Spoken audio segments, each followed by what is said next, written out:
Alrighty.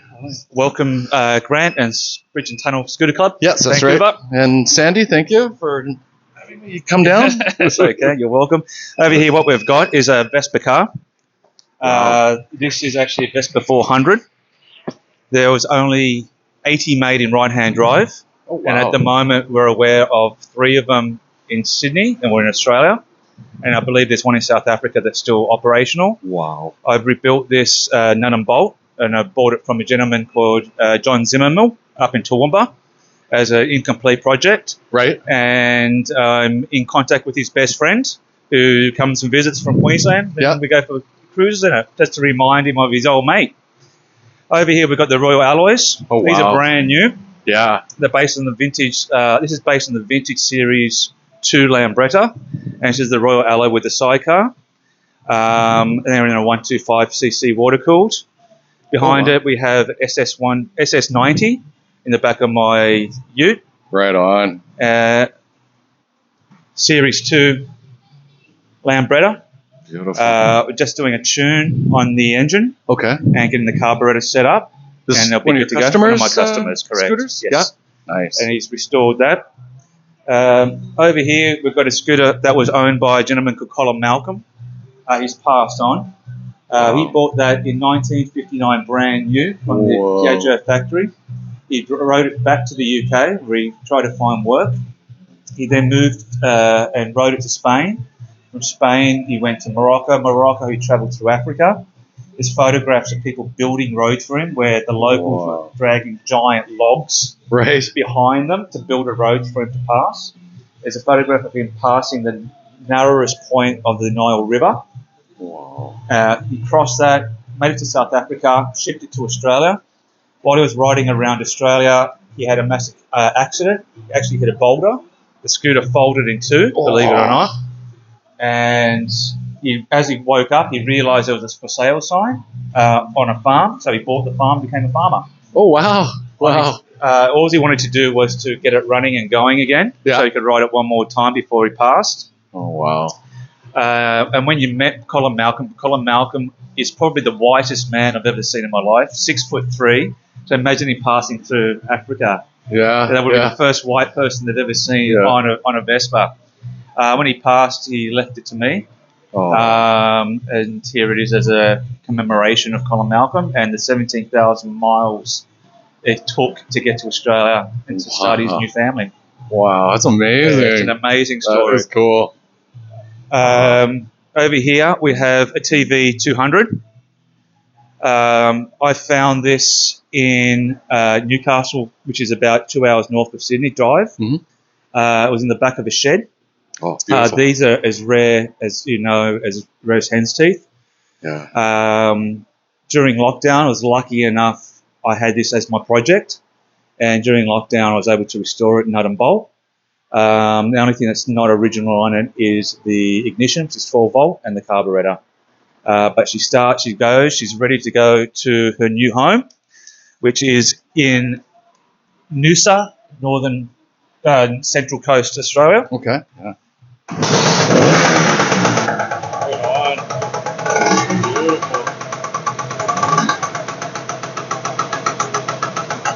Smells good too. Yeah. Wow. Look at that. Even the speedometer lights up. Yeah. That's awesome. Everything is working. It works. This one here I've had since for 33 years, my longest lasting relationship. I got one of those too. It is nitrous oxide fed. Really? The finish is actually not steel. The finish is actually paint. It's called DNA paint. It's a special finish where it's a multi-layered effect, where the surface is painted primed. It has to be perfect. Yeah. Then painted metallic black. Then it's sprayed over with this powder. Don't ask me what it is. Rubs back with a magical cloth that they give you in the kit. Becomes like a mirror. And then you apply your top coat, and the top coat dulls it back down to this titanium finish. Wow. It's absolutely beautiful. Absolutely beautiful. Over here we have 1950s LC, which is basically back to factory. Got a spare engine for it, believe it or not. So if you guys want to take it back to a to Canada, you guys can. Next to it, we've got an SX200. Again, very rare. This is restored back to factory, except, again, the only thing that's different on it is the 12-volt Scutopia ignition system. Okay. Wow. And every nut and bolt has been replaced or original to the Scoot. Nice. But coming along, we've got some custom helmets that a good friend of mine, Cole Smith, makes. These are all hand done and hand finished. And you can see the workmanship there, the penmanship.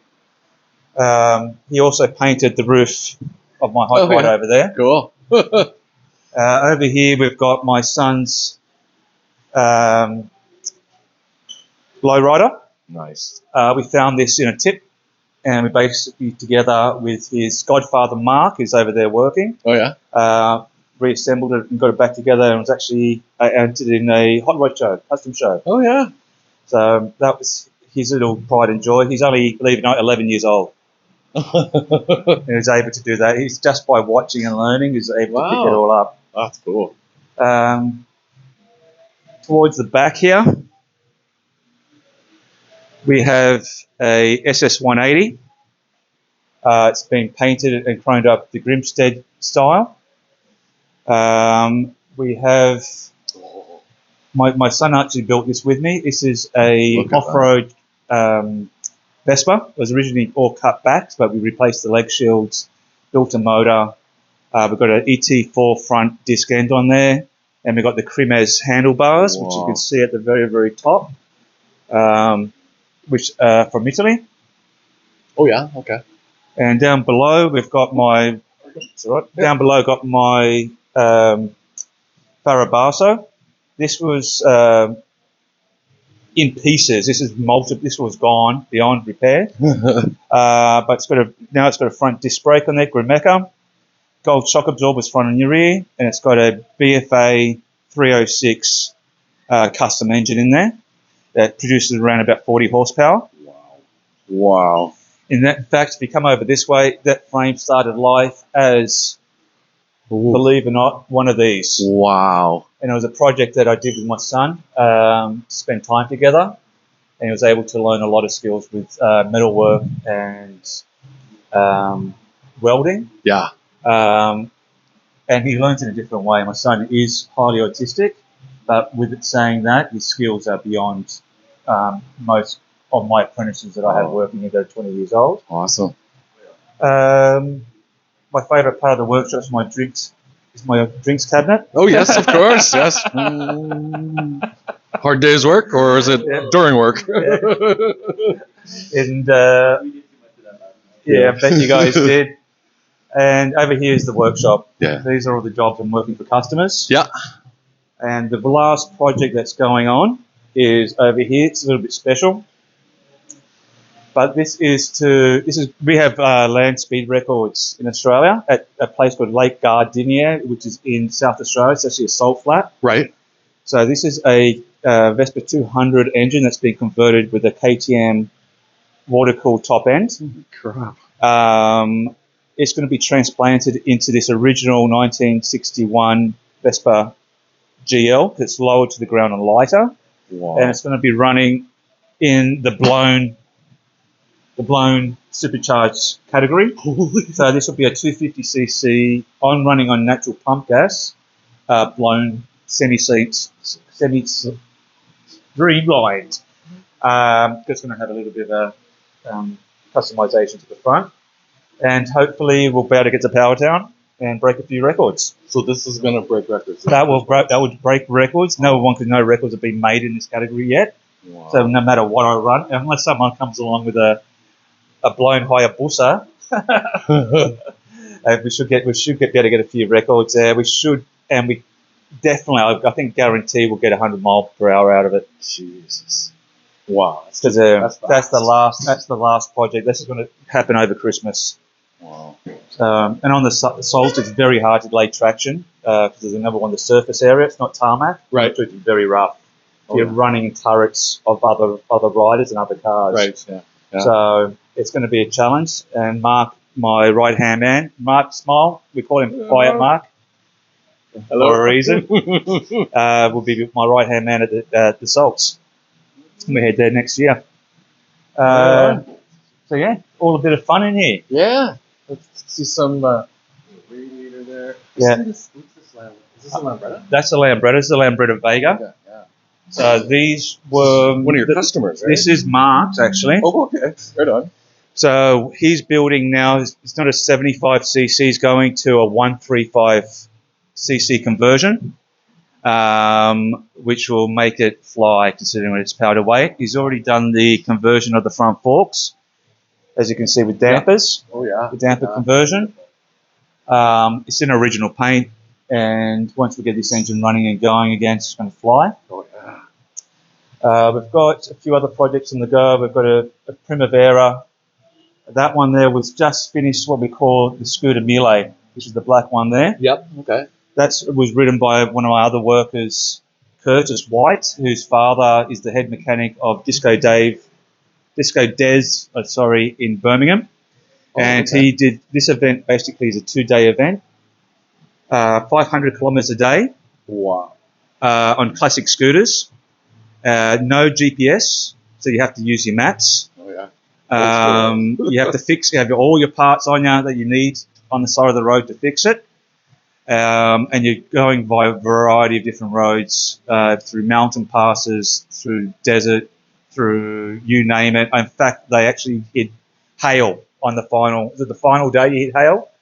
On the final day they all hit hail. Wow. So Mark rode with Curtis and with his girlfriend, who's actually also ridden across Australia on a Vespa. Whoa. So Just wow. yeah, so that she did it. It was that 5,500 kilometres she did in a week. Wow. So there's some stories to be held, Yeah. and we're getting ready. Also next year, Tino Saki will be coming from Italy, and we're planning to ride from Adelaide all the way to Darwin. Oh, wow. And that's going to be a 3-week journey for us. Let's come. Yeah, you should do it. Oh, yeah.